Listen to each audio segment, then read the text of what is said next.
Queridos, começamos esse ano com um tema novo, chamados para fazer a diferença. E tivemos um culto tão gostoso aqui na entrada, na pré-entrada do ano, né? Resolvemos fazer mais cedo para dar oportunidade, porque não temos condições ainda de fazermos jantares, coisas assim nesse nível. Então, nós fizemos mais cedo, mas para quem veio, quem falou comigo, disse que culto abençoado, pastor, que a presença doce do Espírito, amém? E assim é apenas o começo de um ano de restauração. Você acredita nisso? Glória a Deus. O título da mensagem hoje é Ver para ser a diferença. 3 verbos a gente vai, durante o ano, conjugar mais do que os outros, que é ver, ser e fazer. Ver, ser e fazer. Se eu não vejo, eu não consigo ser.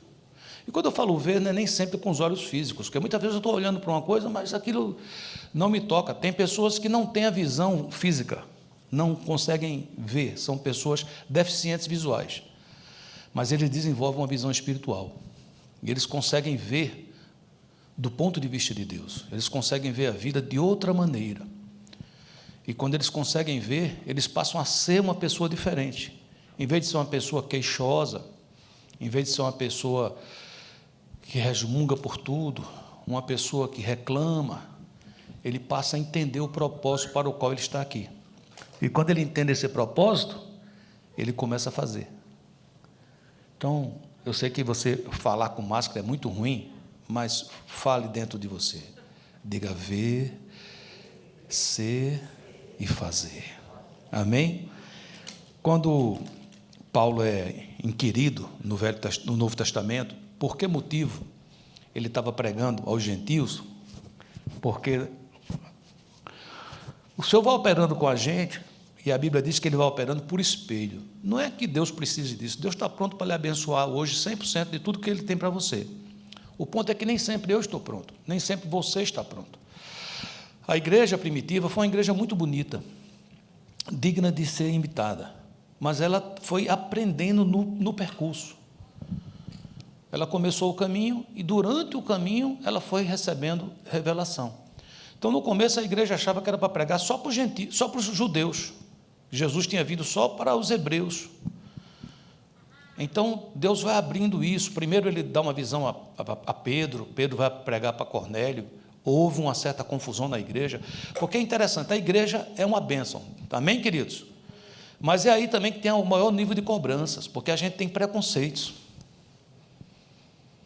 Lembre bem, quando Jesus muitas vezes pregava para os publicanos, para as prostitutas, ele era criticado, porque as pessoas sempre têm ideia de que a igreja é um lugar fechadinho, feito um cercadinho, e que quem está ali dentro é perfeito e é para ficar só ali, e o resto deixa para lá.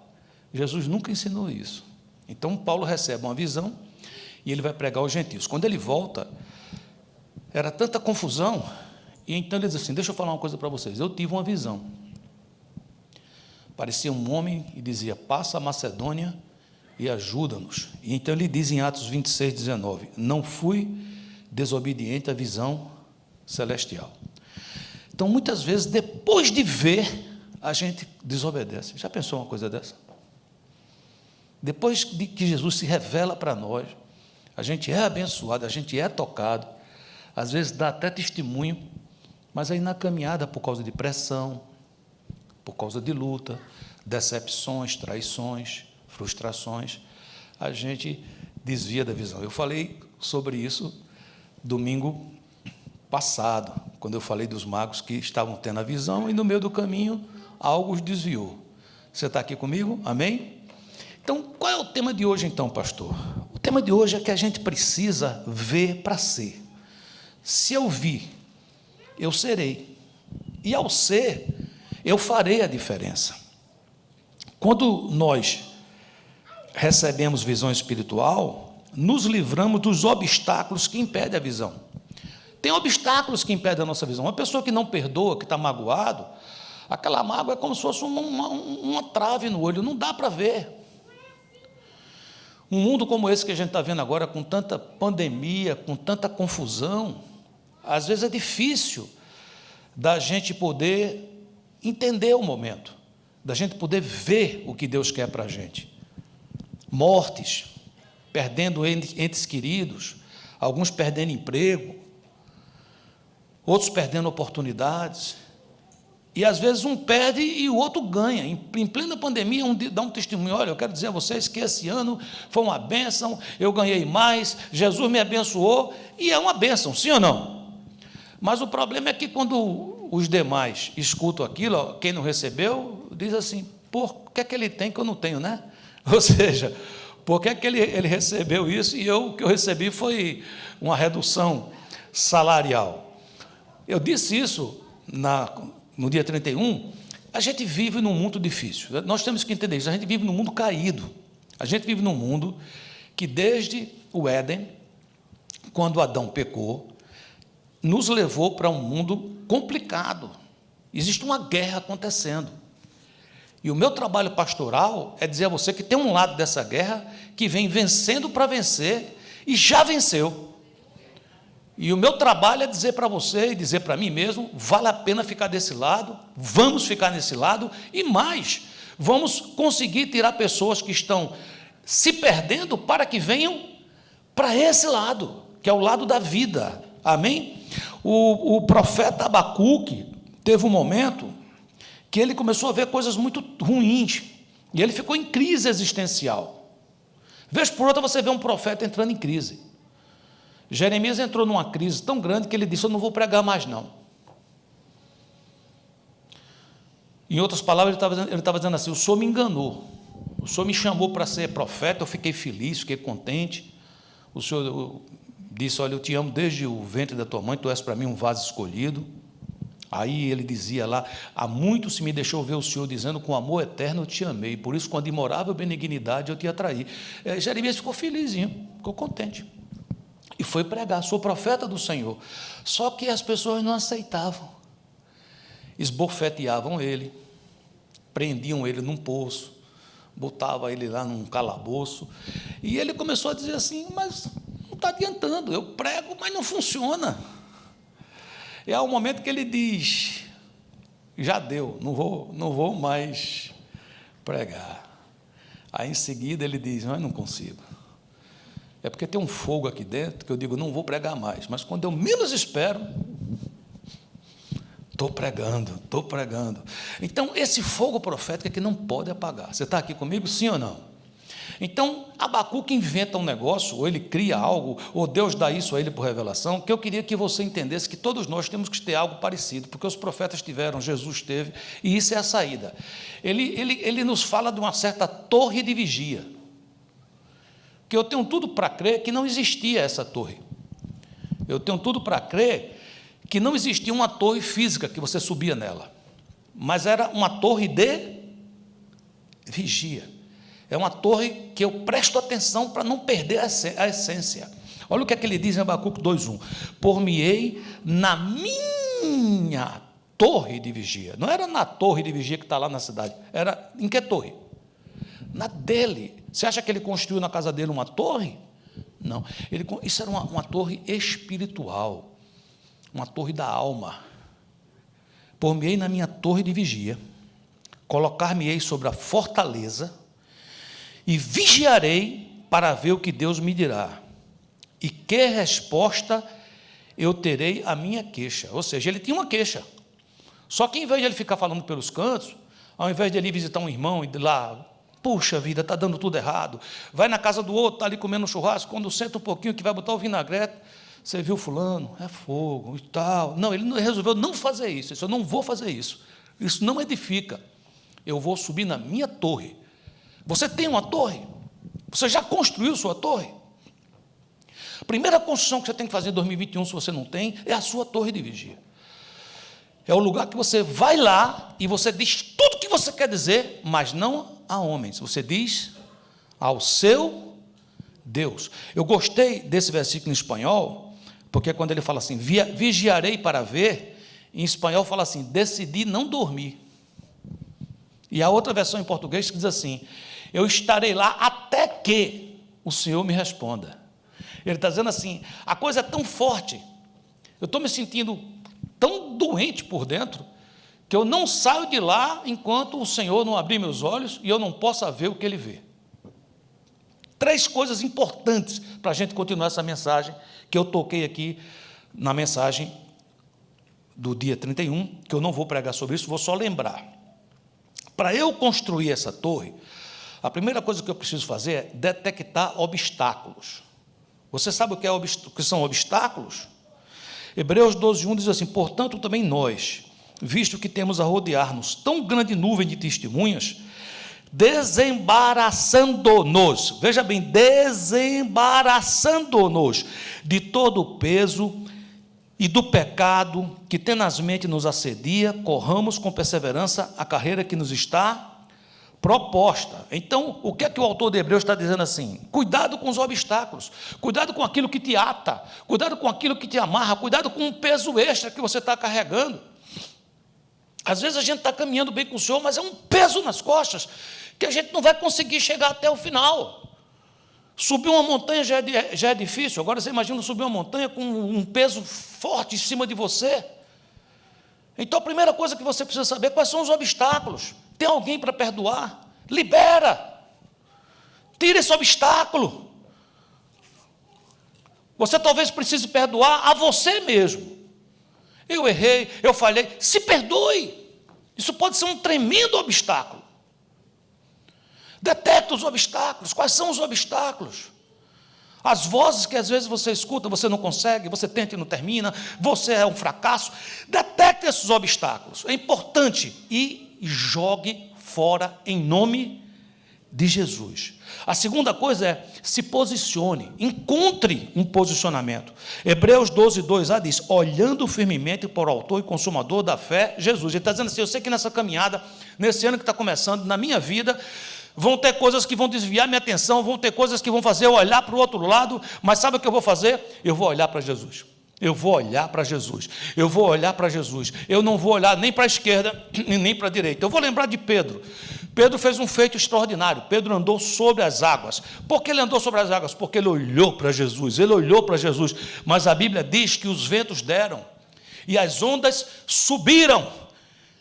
E possivelmente nessa hora Pedro olhou para as ondas da vida.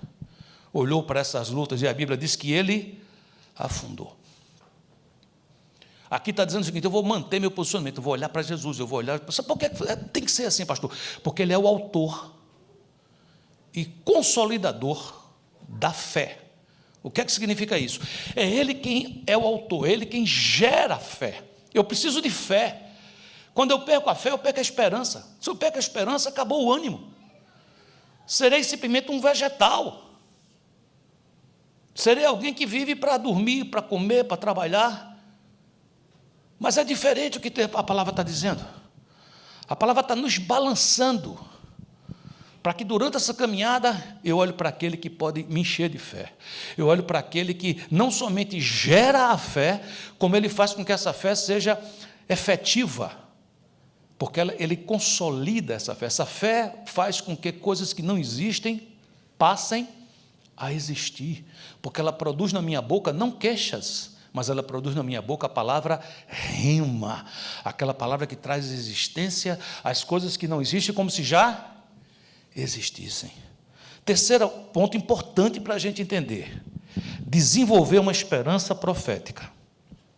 Hebreus 12:2b, o qual, em troca da alegria que lhe estava proposta, suportou a cruz, não fazendo caso da vergonha, não fazendo caso da ignomínia, e está assentado à destra do trono de Deus. Ele está dizendo assim, o próprio Jesus passou por uma luta enorme, era pressão por todo lado, mas sabe de uma coisa, queridos? Ele tinha foco, ele tinha esperança profética, ele sabia, eu sei o que está prometido.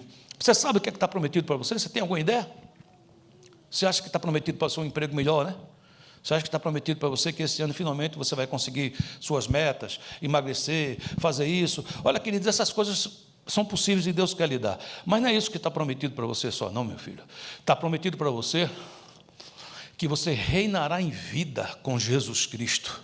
Está prometido para você que você já está profeticamente assentado não é à beira do caminho esperando a morte chegar, não. Você está assentado nos lugares celestiais.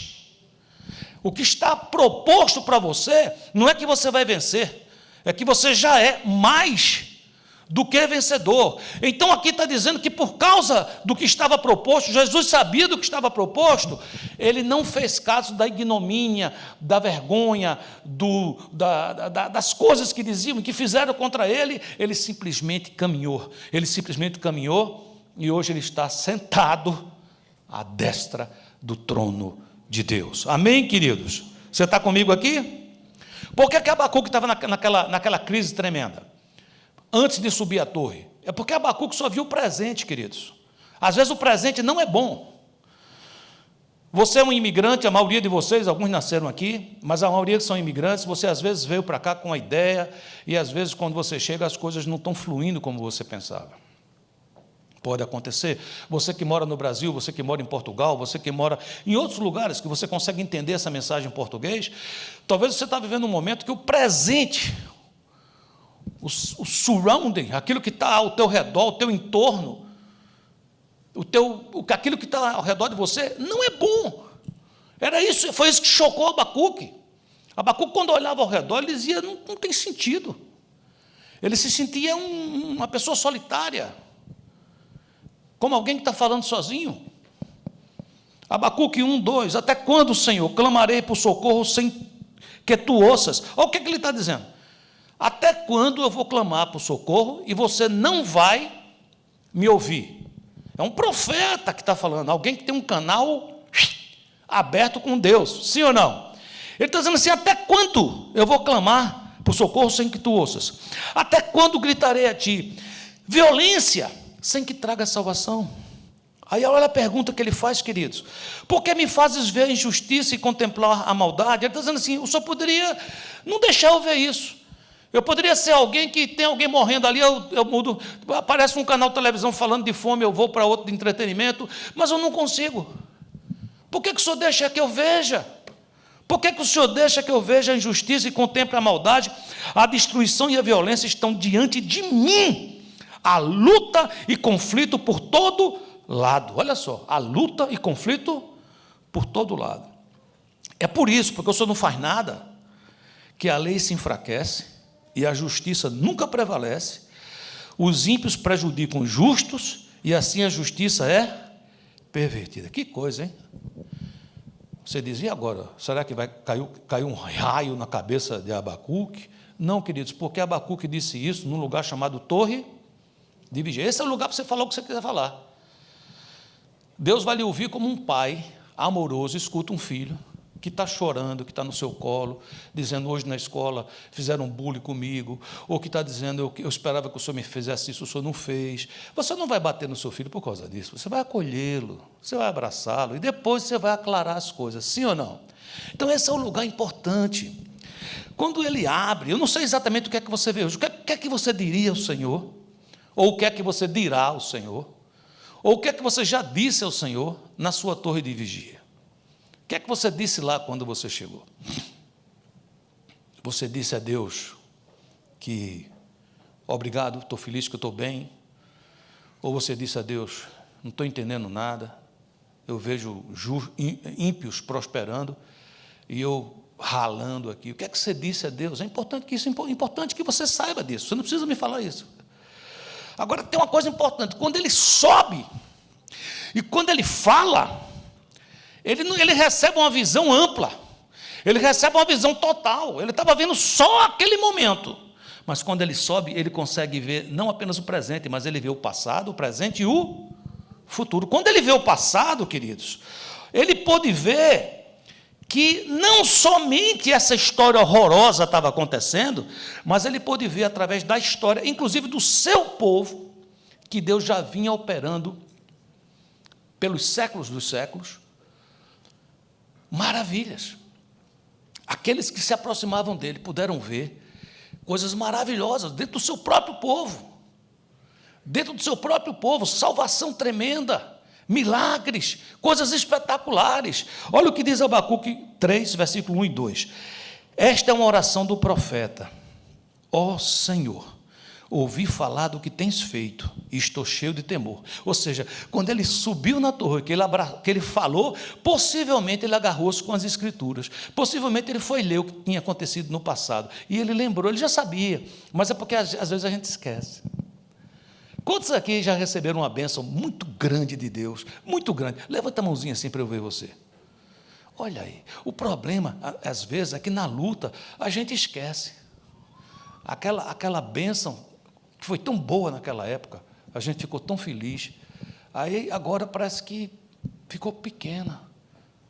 A gente, às vezes, tem uma amnésia para as coisas espirituais, mas quando você sobe na torre de vigia, você recupera isso. Está entendendo ou não? Então, quando ele viu o que Deus fez, um Deus que ressuscita mortos, um Deus que para de chover, um Deus que manda chover, um Deus que abre mares, abre rios, faz cair comida do céu, um Deus que é capaz de manter uma nuvem 40 anos num deserto sobre um povo para poder eles não sofrerem com o sol, um Deus que faz uma coluna de fogo misteriosa, maravilhosa, acompanhá-los à noite, um Deus que fez com que aqueles que morassem no deserto 40 anos, as suas roupas e os seus sapatos não envelhecessem. Ele começou a ver tudo isso, ele disse, agora eu estou assombrado, então o que é que ele pôde ver? Ele pôde ver que a história não começava ali. Eu não sei o que é que você está passando hoje, mas eu tenho uma palavra para te dizer. Essa história não começou hoje. Amém, queridos?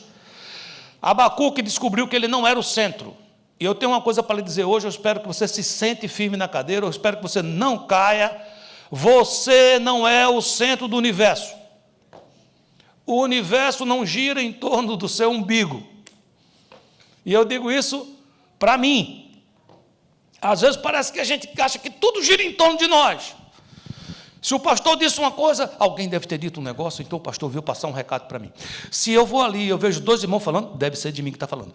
Se o chefe diz um negócio, é uma coisa incrível. Queridos, você não é o centro, você faz parte de um projeto, mas o centro não é você. Abacuque disse, eu não sou o centro, nós não somos o centro. Sabe, queridos, ele entendeu, como eu já disse a você, que todo aquele sofrimento tinha uma causa. Lá no Éden o homem pecou, nós temos que entender isso. E quando o homem pecou, ele disse a Deus assim, Deus, não queremos que você domine sobre nós. A gente não quer você se metendo na nossa vida. Queremos ser independentes. Isso teve uma consequência. Você fala, qual foi a consequência? A primeira foi soberba, arrogância, ganância. Abacuque 2:4a. Eis o soberbo, sua alma não é reta nele. Versículo 5, de fato a riqueza engana, e as pessoas orgulhosas nunca têm sossego. A sua ganância não tem fim. Ele viu que esse afastamento de Deus trouxe desonestidade. Versículo 9 do capítulo 2. Ai daquele que ajunta em sua casa bens mal adquiridos, para pôr em lugar alto o seu ninho, a fim de livrar-se das garras do mal. Ele viu que esse afastamento de Deus, o homem ficou tão triste, tão triste, tão triste, que ele precisa de algo para alegrá-lo. Então ele diz aqui em 2,15, ai daquele que dá de beber ao seu companheiro. Por que dá de beber ao seu companheiro? Para ver se o seu companheiro o quê? Se alegra. Drogas, idolatria, Abacuque 2,18, que aproveita o ídolo, visto que seu artífice o esculpiu. Ou seja, o homem deixou Deus, depois ficou procurando Deus, quando não encontrou Deus, resolveu construir um Deus, não para que ele fosse a imagem e semelhança de Deus, mas para que existisse um Deus, a sua própria imagem e semelhança. O homem começou a fazer deuses parecidos com ele, para que esse Deus resolvesse o seu problema, e aí vem a idolatria, que aproveita o ídolo, visto que o seu artífice o esculpiu, e a imagem de fundição mestra de mentiras, para que o artífice confie na obra, fazendo ídolos mudos. Ai daquele que diz a madeira, acorda, e a pedra muda, desperta. Pode o ídolo ensinar? Eis que está coberto de ouro e de prata, mas no seu interior não há fôlego nenhum. Sabe, queridos, o caos que hoje se encontra se chama aion. Aion é uma palavra em grego que também é usada para traduzir para mundo, mas talvez a melhor tradução fosse sistema. A gente vive num sistema corrupto e corrompido. O seu filho vai para a escola, você precisa em casa revisar o que foi estudado. Porque lá ele vai aprender matemática, inglês, química, física, mas vai também receber uma dosagem de ideologias, porque a gente vive num mundo corrompido. O cenário é brabo. Você está aqui comigo ainda, sim ou não? Mas ele via o presente e ele viu o passado. O que está acontecendo hoje é consequência. Mas ele também via que tinha uma onda poderosa de glória, junto com essa onda de maldade. Tinha uma onda de maldade? Sim. Mas junto com ela tinha uma onda de glória, uma onda de glória, uma onda de glória. Amém, queridos? Então ele entendeu, isso tudo aqui é consequência. Mas se eu mudo na minha vida e eu mudo na minha geração, eu terei uma consequência positiva. Se um dia eu me afastei de Deus e agora sofro consequências por causa disso, se eu me acerco a Deus, se eu me aproximo a Deus, começarei a receber as consequências disso. Eu acho que ele pôde perceber que lá nos 10 mandamentos, diz que Deus visitará a maldade dos pais nos filhos até a 3ª e 4ª geração. É verdade. Mas lá também está escrito que a bondade ele vai visitar, sabe por quantas gerações? 1000! Não dá nem para comparar. Que Deus maravilhoso. Ele diz, a maldade eu visito por 3 ou 4 gerações, mas se você muda isso, se você rompe com o histórico de maldade, se você muda isso na sua vida, eu vou te abençoar 1000 vezes, por 1000 gerações. Olha que coisa maravilhosa. Aí abre diante dele o futuro. Tem futuro. Dá uma balançadinha que está do seu lado e fala assim, tem um futuro glorioso. Diz. Olha só, queridos, ele pode ver, olha o que é que ele pode ver, olha só, Abacuque 2,9, ai daqueles que obtêm lucros injustos, ele entendeu assim, os ímpios vão ser tratados, eu achei que não seriam, vão ser, vai ter um momento que Deus vai resolver isso, não é agora, mas vai chegar, você está aqui comigo, sim ou não? Abacuque 2,12, ai daquele que edifica uma cidade com sangue e estabelece com crime. Versículo 15, ai daqueles que dá bebida ao seu próximo. Versículo 19, ai daquele que diz a madeira desperte ou pedra sem vida acorde, poderá o ídolo dar orientação, está coberto de ouro e prata, mas não respira. Versículo 7, não se levantarão de repente os seus credores, não se despertarão os que fazem tremer, agora você se tornar vítima deles. Versículo 16, beba bastante vergonha em vez de glória. Sim, beba você também, exponha-se, a taça da mão direita do Senhor é dada a você. Versículo 17, a violência que você cometeu contra o Líbano o alcançará, e você ficará apavorado. Então ele entendeu assim, não é meu papel tratar o ímpio, Deus não nos chamou para ser vingadores, ele disse, a mim pertence a vingança. Pode ser que você ache que hoje os maus prosperam, isso não é problema nem meu nem seu, isso é problema de Deus, Deus vai tratá-los. Isso acalmou o coração do profeta. Aquela sensação de injustiça saiu, sabe? E aí ele pôde ver essa obra maravilhosa que já estava acontecendo. E aí ele muda a oração. Olha a oração que ele faz agora no versículo 3:2. Aviva a tua obra, ó Senhor, no decorrer dos anos e no decurso dos anos. Ele estava dizendo assim, Senhor, eu vou mudar minha oração. Eu estou vendo que o Senhor vem fazendo uma obra gloriosa ao longo dos anos. Mas eu estou sentindo falta dessa obra nos meus dias. Eu estou sentindo falta dessas maravilhas que o Senhor vem fazendo em 2021. Eu estou sentindo falta de haver mais curas em 2021. Eu estou sentindo falta de haver mais conversões em 2021.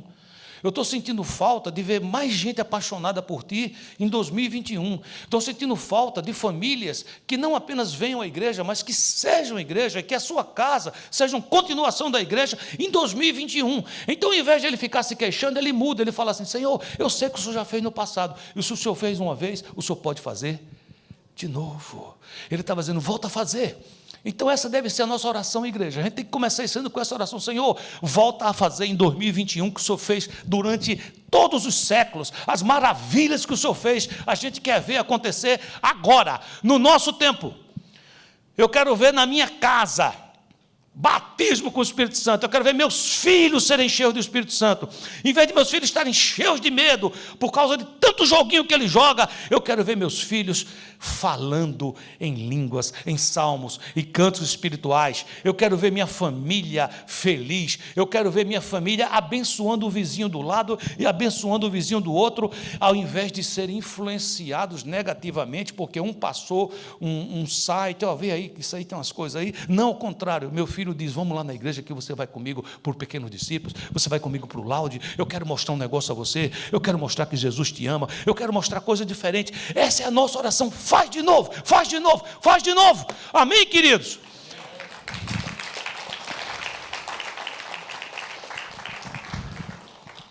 Tem um hino muito antigo, talvez centenário, que diz assim: chuvas de bênçãos teremos, chuvas de bênçãos dos céus, gotas somente nós temos, chuvas rogamos a Deus. Então veja que a história não é de hoje, não. Já tem um negócio acontecendo. A gente está numa corrida de bastão. Você sabe o que é corrida de bastão ou não? Que um corre aí, pá, passa o bastão para o outro. Lembra disso, não? Então, teve uma hora que o bastão estava na mão dos profetas. Depois o bastão veio para a mão de Jesus, que foi na plenitude do tempo. Ele sempre esteve presente nesse tempo todo, mas ele veio na plenitude. E ele treinou homens, e ele entregou esse bastão nas mãos dos apóstolos. Os apóstolos entregaram esse bastão na mão dos pais da igreja. E assim sucessivamente, dando certo, 2 Timóteo 2,2, aquilo que você ouviu de mim, Timóteo, transmita a homens idôneos, e diga para ele transmitir a outros, para eles transmitir a outros, para eles transmitir a outros, para eles transmitir a outros, para que em 2021 isso chegue lá no Doral, isso chegue lá na igreja Vida com Vida. É um processo. Agora o bastão está onde? Levanta a tua mão assim. Diga assim, o bastão está onde? Diga, está na minha mão. Agora é a sua vez, agora é a minha vez. Amém, queridos? Agora é o processo é com a gente. E você fala, o que é que eu vou fazer, pastor? Ele pôde entender que nesses anos todos algo maravilhoso estava acontecendo, que era o seguinte: tudo ficou horrível porque o homem rejeitou o governo de Deus. E ele agora está dizendo assim, está sendo reimplantado o governo de Deus. Quando o Senhor reinar, haverá paz.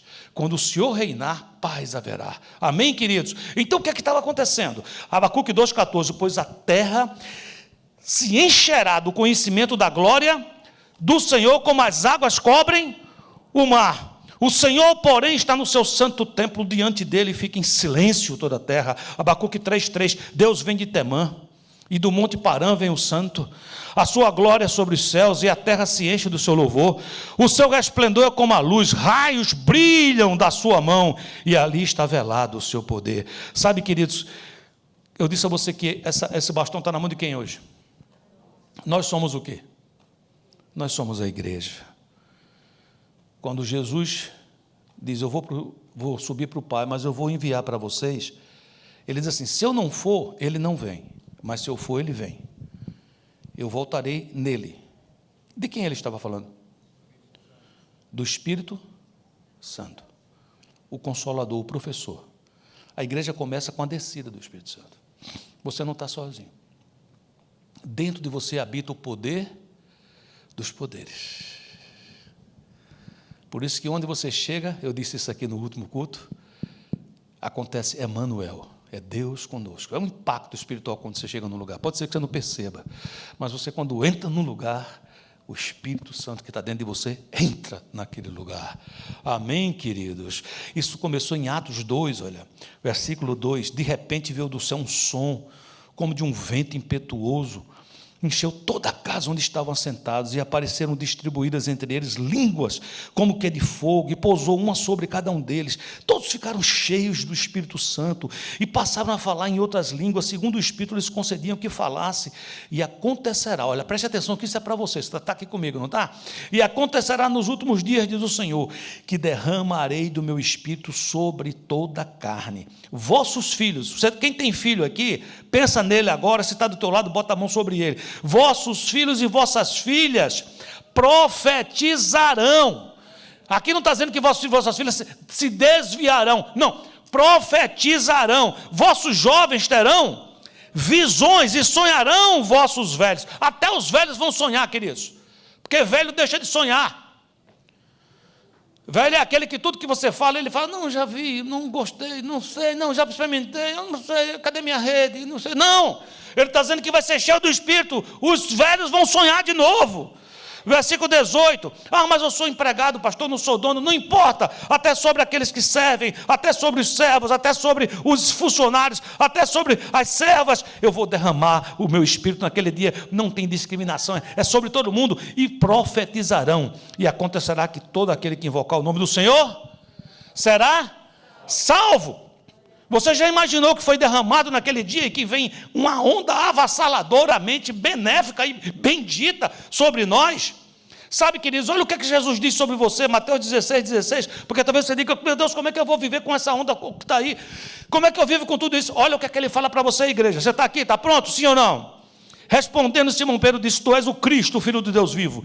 Também eu te digo que tu és Pedro, e sobre esta pedra edificarei a minha igreja, e as portas do inferno não prevalecerão contra ela. Levanta a tua mão e diz assim, as portas do inferno não prevalecerão sobre a minha casa, porque a minha casa é uma extensão da igreja do Senhor Jesus. Você pode aplaudir isso em nome de Jesus? Sabe, queridos, se eu não sou o centro, se você não é o centro, quem é que é o centro? Diga assim comigo, Cristo é o centro, diga. Jesus é o centro, porque é dele, e é por ele, e é para ele, que são todas as coisas, nós precisamos entender que eu não sou a pedra. Quando ele fala com Pedro, que Pedro diz, tu és o Cristo, o Filho do Deus vivo, ele fala, isso é pedra, Petra, e tu, Simão, que és cana que balança ao vento, estou te dizendo que eu vou te transformar em Petros, que é rochedo, pedaço de rocha. Então, eu e você não somos Petra, nós somos Petros. Você é rochedo, você é pedaço da rocha, você está na rocha. Está comigo aqui, sim ou não? Então eu não sou o centro, ele é o centro, eu não sou a pedra, ele é a pedra. Primeiro Pedro aclara isso, para que ninguém diga, não, eu acho que Pedro é a pedra. Não, peraí, deixa eu aclarar. Lá no século 21, quando tiverem todo mundo lá no Doral, não começar a dúvida, mas será que não era Pedro que era pedra? Olha o que é que Pedro diz no versículo 4. E chegando-vos para ele. O que é que diz aí, igreja? A pedra viva, reprovada, na verdade, pelos homens, mas para com Deus, eleita e preciosa. Pelo que também na Escritura se contém, eis que põe em Sião a pedra principal da esquina, eleita e preciosa. E quem nela crê, não será confundido ou envergonhado. Você crê nessa pedra? Você não vai ser envergonhado. Você não gerou filho para calamidade. A história não acabou ainda. Você não se casou para que o seu casamento fosse um fracasso. A história não acabou ainda. Você não veio para cá para você ficar desorientado. A história não acabou ainda. Você está comigo aqui? Você entende o que eu estou falando? Sim ou não? Versículo 8. Ele que é uma pedra de esquina, ele também é uma pedra de tropeço e rocha de escândalo. Para quem, pastor? Para aqueles que não creem, para os que tropeçam na palavra, sendo desobedientes, para os que também foram destinados. Olha que coisa linda, Jesus é pedra de apoio, rocha. O Velho Testamento tem um versículo que diz, quem está sob a pedra não foge. Eu nunca fujo, já passei por muitas lutas, muitas batalhas, mas eu não fujo. Não importa se ele me deixa aqui, se ele me leva para uma cidade, se ele me leva para um país, se eu vou, aqui é a minha base, eu volto para cá. Eu não fujo. Por quê, pastor? Porque eu estou sobre a pedra. Eu não estou sobre história de homens, eu não estou sobre conversa fiada, eu estou sobre a pedra. Até o dia que ele me leve. E onde você vai estar? Quando ele levar você, eu estarei com a pedra, na pedra, junto com a pedra, que é o meu Senhor Jesus. Um edifício está sendo construído. Jesus é a pedra angular, é a pedra, a base para tudo isso. Mas sabe um segredo? Apesar de nós não sermos essas pedras, mas nós somos pedras que constroem essa casa. Eita, que coisa linda. Olha onde ele colocou a gente. Primeiro Pedro também falando, versículo 5, capítulo 2, 5. Vós também como pedras vivas. Você é uma pedra viva. Está perto de alguém aí? Diz a pessoa, pedra viva, brilhante e precioso, diga. Olha só, vocês como pedras vivas, sois edificados. Sabe o que é que você é edificado? Você não é edificado qualquer coisa não, meu querido. Você é edificado casa espiritual e sacerdócio santo para oferecer sacrifícios espirituais agradáveis a Deus por Jesus Cristo. Amém, queridos? O que é que eu preciso fazer agora, pastor? Eu não sei se o que eu estou dizendo, alguma coisa, o Espírito Santo fala com você e chega com frescor como uma coisa nova. Então diga assim: Senhor, eu quero mudar minha mentalidade. Eu quero mudar completamente meu modo de pensar. Eu quero entrar nessa visão. Eu quero entender que tem algo poderoso acontecendo. E eu fui chamado para fazer parte dessa corrida de bastão. O bastão está na minha mão agora. Eu não vou me omitir. É muito comum hoje em dia, 2 tipos de posição, e é preciso que a gente entenda que existe um terceiro. O primeiro, as pessoas veem a maldade e são influenciados e daqui a pouco estão fazendo maldade. O outro, as pessoas veem a maldade e fogem, se omitem, ficam com medo. Existe uma terceira posição. Tem a maldade, eu não vou participar disso, estou fora.